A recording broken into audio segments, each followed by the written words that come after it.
नमस्कार, मैं हूं सुनील बॉबी। आप इस समय देख रहे हैं मगध संवाद। आइए जानते हैं आज की ताजा व बड़ी खबरें फटाफट। पहले शुरुआत करते हैं बिहार की ताजा व बड़ी खबरों के साथ।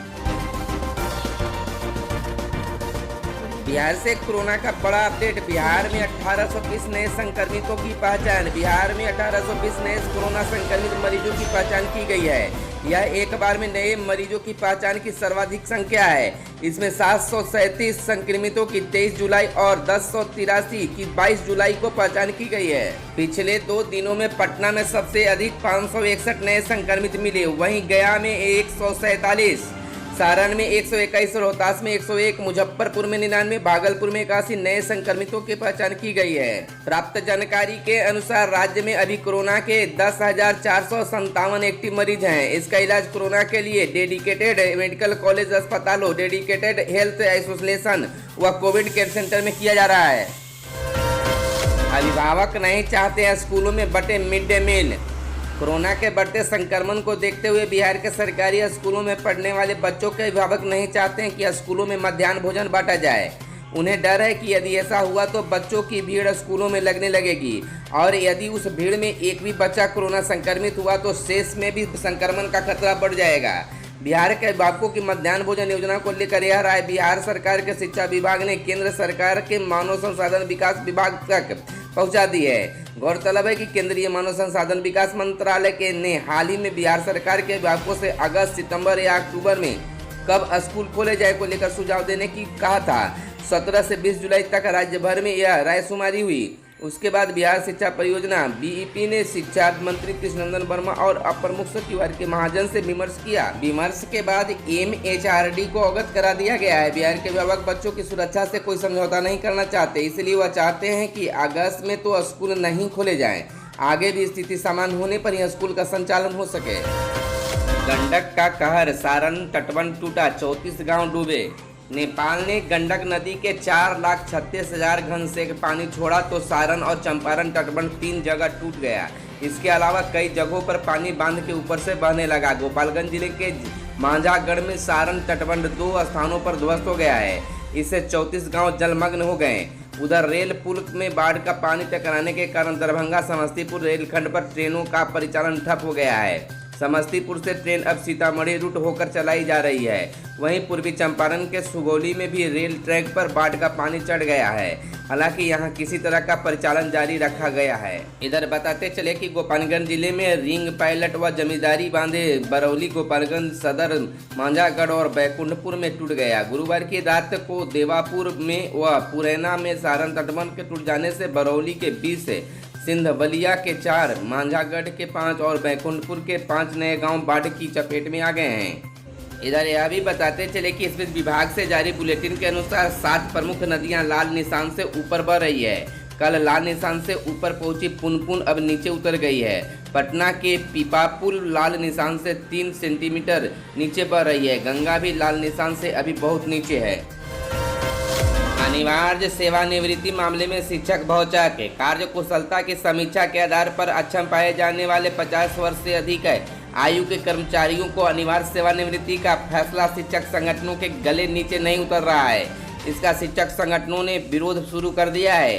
बिहार राज्य अराजपत्रित प्रारंभिक शिक्षक संघ ने तय किया है कि संगठन के कार्यकारी अध्यक्ष सुरेंद्र सौरभ, महासचिव डॉक्टर भोला पासवान, कोषाध्यक्ष सुधीर कुमार सिंह एवं कार्यालय सचिव सूर्यकांत गुप्ता सहित राज्य कार्य समिति के सदस्यों, जिला अध्यक्षों व सचिवों से कहा है कि विरोध के पहले चरण में 27 जुलाई 3 बजे दिन में राज्य भर में शिक्षक आदेश की प्रति अपने अपने दरवाजे पर जलाकर रोष प्रकट करेंगे। दूसरी ओर एसटीटी उत्तरी नियोजित शिक्षक संघ गोपकुट के प्रदेश अध्यक्ष मार्कंडेय पाठक, प्रदेश सचिव अमित कुमार, साकिर इमाम, नाजिर हुसैन, संजीत पटेल व प्रदेश प्रवक्ता स्वनी पांडे ने आदेश को आपत्तिजनक कहा है। संगठन ने कहा है कि विरोध करेंगे। इधर टीएटी प्रारंभिक शिक्षक संघ के राज्य संयोजक राजू सिंह और प्रदेश महासचिव आलोक रंजन ने आदेश का विरोध करते हुए कहा है कि 50 वर्ष से अधिक आयु वाले कर्मचारियों को कार्यकुशलता की समीक्षा के आधार पर रिटायरमेंट देना उचित नहीं है। संगठन के उपाध्यक्ष हिमांशु देव और आफ्ताब फिरोज ने संघर्ष की अपील की है।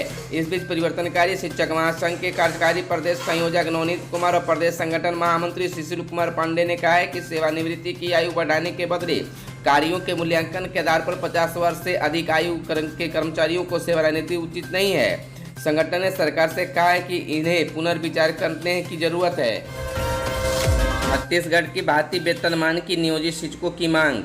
राज्य में नियोजित शिक्षकों को छत्तीसगढ़ व असम की तरह वेतनमान व सेवा सत्र देने की मांग बिहार राज्य प्राथमिक शिक्षक संघ ने सरकार से की है।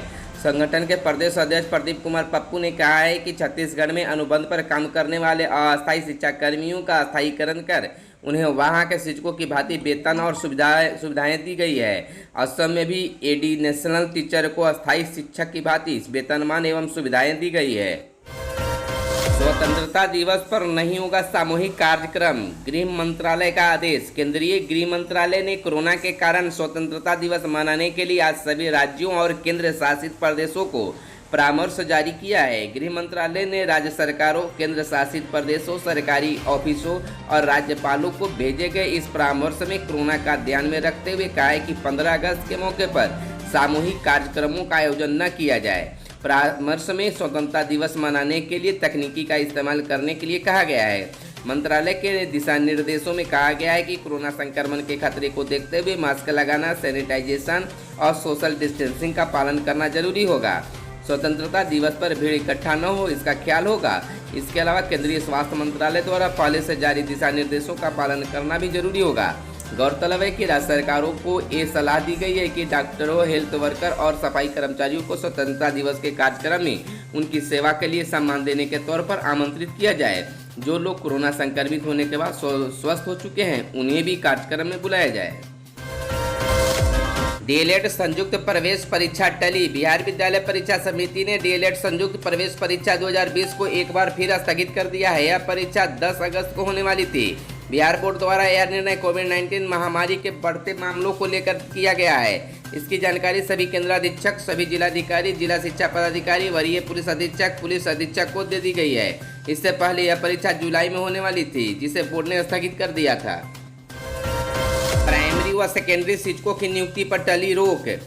पटना हाईकोर्ट ने राज्य में 90,000 से अधिक प्राइमरी और 30,000 सेकेंडरी शिक्षकों की नियुक्ति पर फिलहाल रोक लगा दी है। मुख्य न्यायाधीश संजय करोल और एस कुमार की खंडपीठ ने नेशनल फेडरेशन ऑफ ब्लाइंड की बिहार शाखा की जनहित याचिका पर सुनवाई करते हुए राज्य सरकार से इस मामले में जवाब देने को कहा है। याचिकाकर्ता ने अन्य मुद्दों समेत इस मामले को लेकर प्रकाशित विज्ञापन की चुनौती दी थी।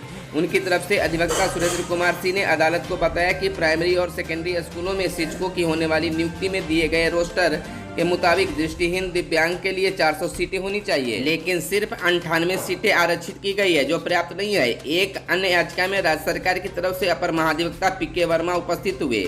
इस मामले में राज्य सरकार के महाधिवक्ता की अनुपस्थिति की वजह से सुनवाई को स्थगित करने की मांग की गई, जिस पर कोर्ट ने अगली सुनवाई की तिथि 19 अगस्त निर्धारित कर दी।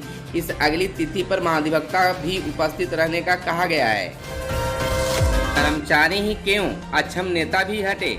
50 वर्ष से ज्यादा से अक्षम सरकारी सेवकों को हटाने को लेकर जारी संकल्प के बाद से सरकारी कर्मचारियों में चर्चा का विषय बन गया है। इन लोगों में आक्रोश भी है। कर्मचारी संगठनों ने इसका विरोध किया है।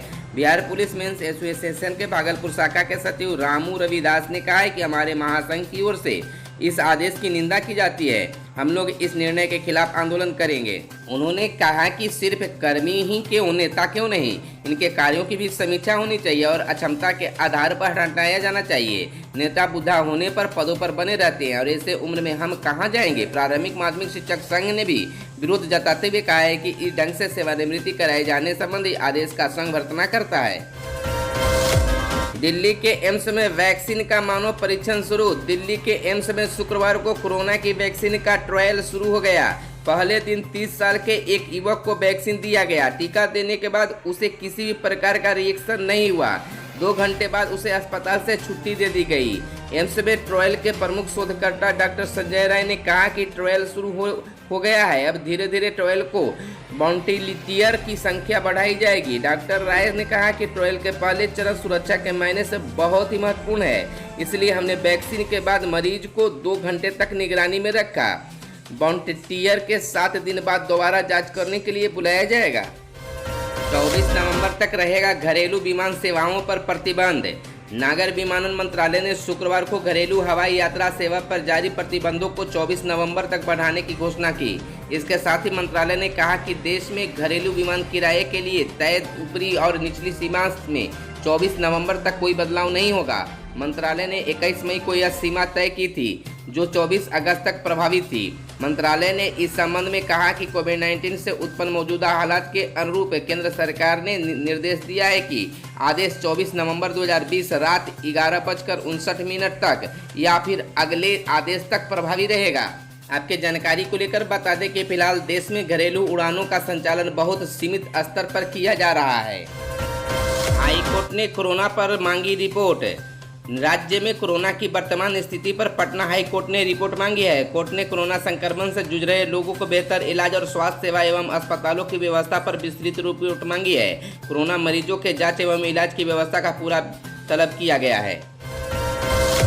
खबरों में आज बस इतना ही। अगर ये वीडियो आपको पसंद आए तो एक लाइक जरूर करेंगे। अगर चैनल को सब्सक्राइब नहीं किया तो चैनल को कर ले सब्सक्राइब, ताकि बिहार के साथ दुनिया की खबरों से आप रहें अपडेट। धन्यवाद। जय हिंद, जय भारत, वंदे मातरम।